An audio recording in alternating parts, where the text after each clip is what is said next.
heerarka akhriska waxaa suurtagal ah inaad isweydiiso waxa looga jeedo kelmadan, balse in yar ila soco. Carruurta yaryar markay soo gaadhaan da'da 7 ama 8 waxaa la geeyaa malcaamadda qur-aanka lagu barto. Bilooyin kooban kadib ilmaha yar waxa uu bilaabay inuu wax qori karo, waxna akhrin karo. Haddana waxaa ka dhaca khaladaad yaryar. Muddo kadib waxa uu awood u yeeshaa inuu si fiican ula jaanqaado qorista iyo akhrinta. Muddo kadib waxaa la geeyaa dugsi lagu barto afafka sida Carabiga iyo Ingiriisiga. Haddaba wuxuu markan xooggiisa isugu geeyaa inuu si fiican u barto luqadda. Akhrisku waxa uu leeyahay heerar kala duwan, waxaana ugu muhiimsan heerka koowaad, akhrinta bilowga ah. Waxaa maalinba maalinta ka dambaysa soo badanaya dadka daneeya akhriska, waxaana la filayaa in sannadaha soo socda ay dad badan bilaabi doonaan akhriska. Waxaa jira dadaalo badan oo ay sameeyaan waalidiinta si ubadkooda ay u bartaan akhriska. Waxaa soo badanaya carruurta ku biiraysa dugsiyada. Mujtamaca in badan oo ka mid ah ayaa awooda in ay wax akhriyaan. Qaybtan waxay koobsanaysaa in dadka aan akhriska aqoon ay bartaan sida wax loo akhriyo. Heerka labaad, akhrin baaris la socota. Qaybtan waxay kulminaysaa akhrinta bilowga ah iyo qayb kaloo cusub. Marka hore, waxaa muhiim ah inaad su'aashan ka jawaabto: buuggan aan doortay ma yahay mid ku habboon in la akhriyo waqtina la geliyo? Si fiican u eeg jildiga buugga, kadib hordhaca buugga si mug leh u dhuux. Intaa kadib waxaad akhrinaysaa ujeedka loo qoray buugga, mowduuca uu ka warramayo, kadib tusmada buugga iyo tirsiga mowduucyada muhiimka ah. Tallaabooyinkan waxay kaa caawinayaan inaad si mug leh u garato waxa uu ku saabsan yahay buugga. Intaa kadib ku soo laabo fasalada ama qaybaha uu ka kooban yahay buugga. Intii aad muhiim u aragto ka akhri. Ugu dambayn, ha iloobin inaad akhrido 5 warqadood ama gebagabada buugga. Heerka saddexaad, dedejinta akhriska. Haddii aad doonayso inaad buugga waqti kooban ku akhrido, qaybtan saamayn bay kugu leedahay. Waxaad akhrinaysaa buugga bilow ilaa dhammaad adiga oo aan ku hakan kelmad kugu adkaatay ama qaamuus la aadin ayaad ka gudbaysaa si aad waqti fiican u dhammayso. Heerka afaraad waa dhugashada. Wixii aad akhrido waa akhrinta buugga si degan iyada oo ay la socoto in yar oo dedejin ah. Waxa uu akhristuhu awood u yeelan karaa in uu fahmo ujeedka qoraaga si guud. Heerka shanaad, akhrin xeel dheer. Waa akhrinta buugga si guud mar ah, kadibna si qoto dheer loo akhriyo qaybaha parts uu ka kooban yahay buugga. Ujeedkuna waa fahamka waxa ku qoran buugga iyo ka faa'iidaysigiisa, waana heerka ugu sarreeya heerarka 5 ah. Sidee loo noqdaa akhrista wanaagsan? Markasta qofka hankiisu sarreeyo waa qof go'aan leh, naftiisana ka adag. Samayso qorshe macquul ah oo aad adeegsan karto markasta. Saaxiibo akhriska jecel inaad yeelato waa lagama maarmaan. Ugu dambayn, ku xidhnaanshaha Allah waa furaha wax kasta aad doonayso inaad gaadho. Hagaaji xidhiidhka kaala dhexeeya Rabbigaaga. Doorashada buugaagta. Waxaa muhiim ah inaad garato nooca buug aad xiisaynayso, luuqadda aad wax ku akhrin karto, iyo heerkaaga fahan ee luuqaddaasi. Fariimaha ay gudbinayaan buugaagta taariikhda ama kuwa falsafadda waa mid ka duwan buugaagta sheekooyinka ama kuwa cilmiga ah. Inta aadan akhrin ka hor buugga, ama waad soo iibsatay ama maktabadda ayaad ka soo qaadatay kadib markii uu ku soo jiitay magaca buugga. Sow sidaa maaha? Waxaa jira dad muddo akhrinayay buug haddana aan waxba ka fahmin. Laga yaaba in buug heerkoodu aan gaadhsiisnayn akhriyeen. Haddaba isweydii su'aashan: maxaan akhriyaa? Waxaa jira noocyo kala duwan oo buugaag ah. Funuun tiro badan ayaa la akhriyaa maanta, waxaana ka mid ah buugaagta diiniga ah, dhiirigelinta, taariikhda, siyaasadda, juqraafiga, cilmu nafsiga, dhaqamada, kobcinta garaadka, sheekooyinka, gabayada, luuqadaha, tarbiyeynta ubadka, dhaqaalaha, tiknoolajiyadda, caafimaadka, falsafadda, horumarinta nafta, farshaxanka, xikmadaha, iyo wixii la mid ah. Kutubta diiniga ah. Diinteennu waa Islaam. Waxaa waajib nagu ah barashadeeda iyo ku dhaqankeeda. Camal wanaagsan iyo cibaado suuban in lala yimaado ayaa loo baahan yahay. Haddaba kutubta ugu muhiimsan ee diiniga ah waxaa ka mid ah tafsiirka qur-aanka. Waa fahamka micnaha aayadaha qur-aanka. Kutubta tafsiirka waxaa ka mid ah tafsiirka Ibnu Katiir, tafsiirka Jalaalaynka. Tajwiidka waa barashada qaabka loo akhriyo qur-aanka iyo sixitaanka khaladaadka luuqadeed ee uu qofku ku dhaco. Naxwaha waa cilmi guda ballaaran. Waxa uu kuu sahlayaa inaad si fiican ugu hadasho afka Carabiga. Sarfaha iyo balaaqada waa qayb kaloo muhiim ah oo ka tirsan luuqadda Carabiga. Tawxiidka waa qayb loo baahan yahay qof kasta oo muslim ah barashadiisa. Axaadiista waa axaadiista laga wariyey Nabigeena Maxamed sallallahu calayhi wasallam. Waxaan ka baranaa dhaqankii suubanaa ee Nabiga, nabadgelyo iyo naxariisi korkiisa ha ahaatee. fiqiga waa axkaamtii uu jideeyey Allah subxaanahu wa tacaala ee ku soo arooray qur-aanka kariimka iyo axaadiista nebiga nabadgelyo iyo naxariis korkiisa ha ahaato. siirada nebiga sallallahu calayhi wasallam waxaa laga bartaa qaabnooleedkii nebiga iyo sida uu u tarbiyeeyey saxaabadiisa. qisooyinkii nebiyada. qisooyinka qur-aanka waa qisooyinkii uu Allah noogu sheegay qur-aanka ee ka sheekaynaya ummadihii hore wixii soo maray iyo dhacdooyin taariikheed. buugaagta dhiirigelinta motivation. dhiirigelintu waa dhaqaajinta nafta si loo qabto howl ama shaqo. dhiirigelintu waa laba nooc oo kala ah, mid gudaha ka timaada iyo mid dibadda ah. dhiirigelinta gudaha waa in qofku iskiisa u go'aansado in uu noloshiisa horumariyo ama wax ka bedelo, halka dhiirigelinta dibadda ay ka timaado dadka kugu xeeran, miidiyaha, buugaagta iyo wixii la mida. ahmiyadda buugaagta dhiirigelinta waxaad ka helaysaa tamar iyo awood maskaxeed. waxay kuu iftiiminayaan dariiqa guusha iyo sida loo gaaro.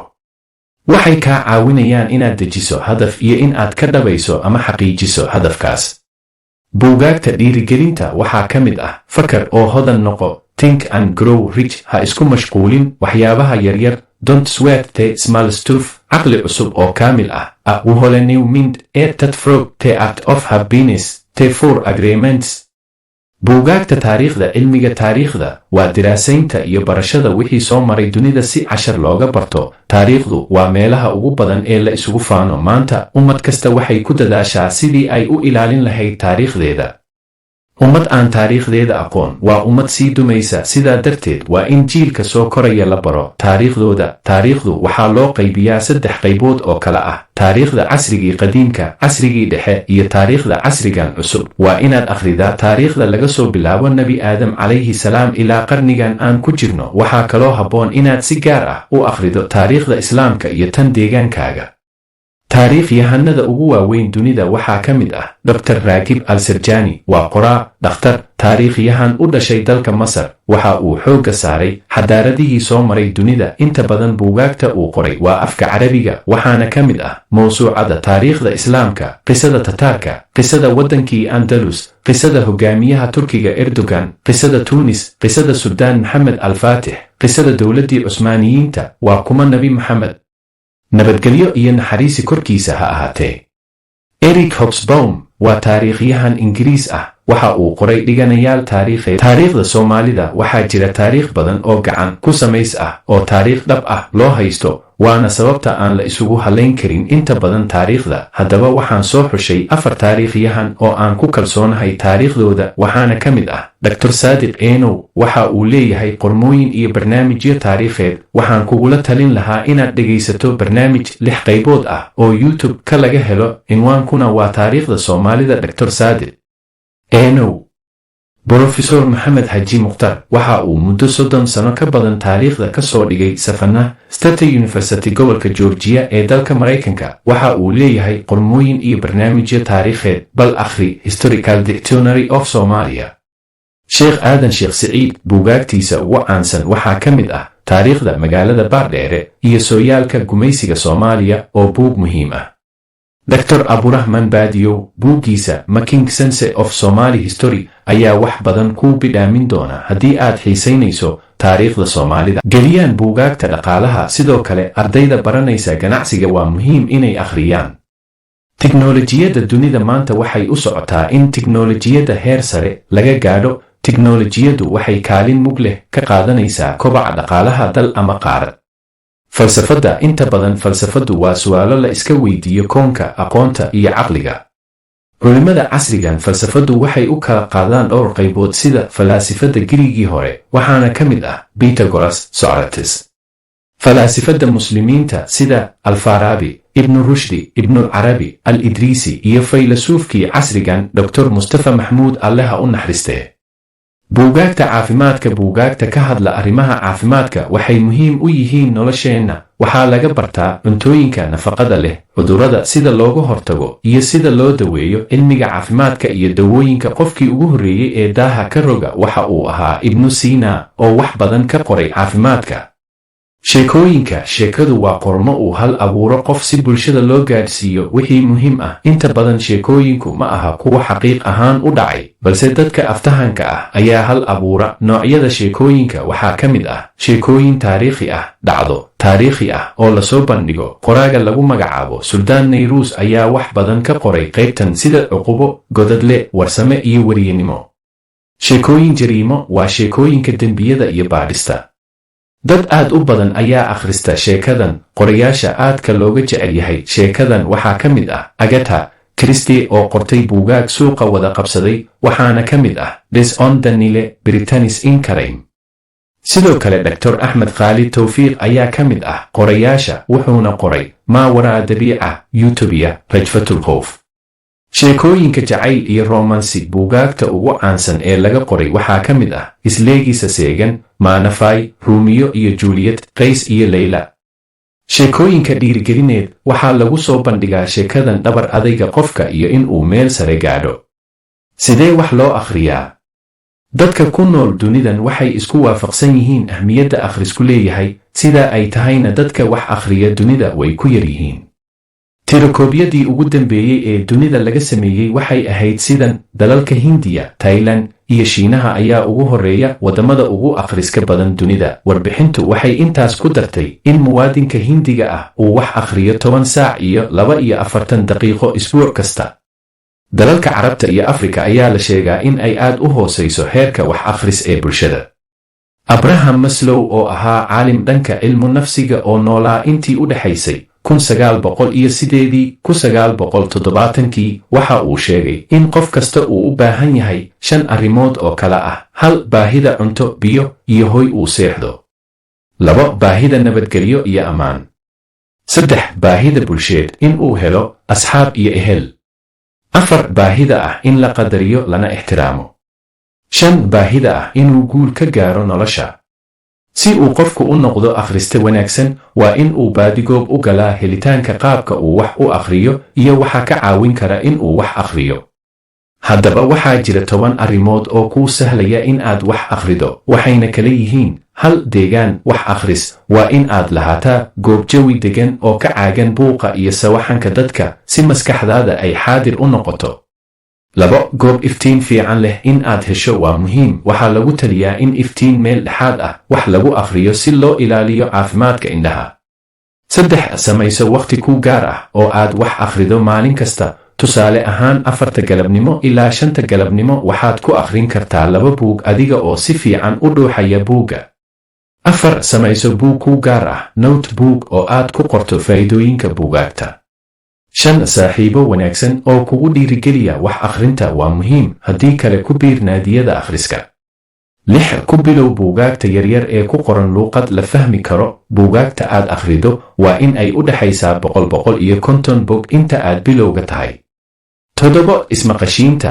dadka qaar ee akhriya buugaagta waxay doorbidaan in ay cod sare ku akhriyaan buugaagta, balse waxaa ka habboon kana faham badan marka aad aamusan tahay.